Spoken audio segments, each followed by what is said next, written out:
பொறாமை வந்துருச்சுன்னா நீ பண்ணுற தவம் வேஸ்ட்டாக போயிடும். பொறாமை வந்துருச்சுன்னா உனக்கு எனர்ஜி வேஸ்ட்டாக போயிடும், ட்ரெயின் எனர்ஜி இருக்கும். பொறாமை வந்துச்சுன்னா இந்த ரீஜனே ப்ராப்ளம் ஆகுதுன்னு சொல்கிறாங்க.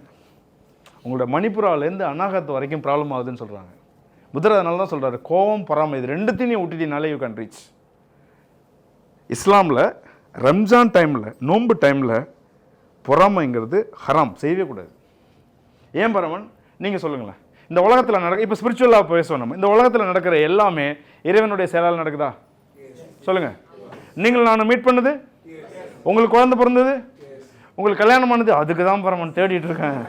எஸ், இந்த வாழ்க்கையில் நடக்கிற எல்லாம் அவனன்றி ஓரணும் அசையாது ஒரு சைடில், அல்லாவின் ஆணை இல்லாமல் ஒரு இலை கூட உதிராது ஒரு சைடில், மைவில் வில் நாட் பிரிவில் தைவில் வில் பிரிவில். இன்னைக்கு உயிர் தெரிந்தார் ஒருத்தர், இன்னைக்கு எந்திரிச்சார்ல காலையில், அவர் சொன்னது மைவில் வில் நாட் பிரிவில் தைவில் வில் பிரிவில்.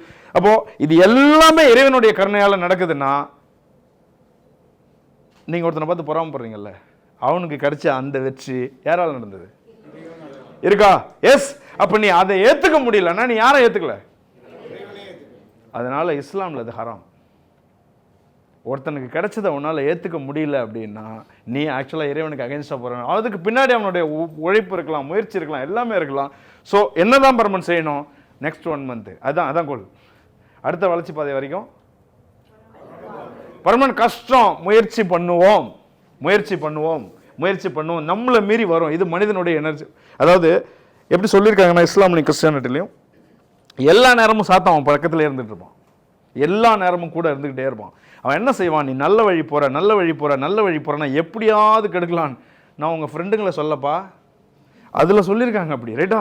எப்பயும் கூட இருந்துக்கிட்டே இருப்பான், நல்ல வழி போகலன்னு வெயிட் பண்ணிக்கிட்டே இருப்பான். அவனுக்கு ஈஸியான வழி என்ன? யாராவது ஒருத்தனுக்கு வெற்றி அடையும் போது நீ பார்க்கும்போது டபக்குன்னு உள்ளே வந்துடுவான்.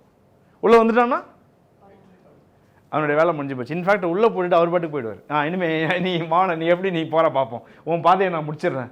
அப்போ என்னதான் பரமன் செய்யணும்? அப்போ பொறாமை இல்லாமல் வாழணும்னா என்ன செய்யணும்?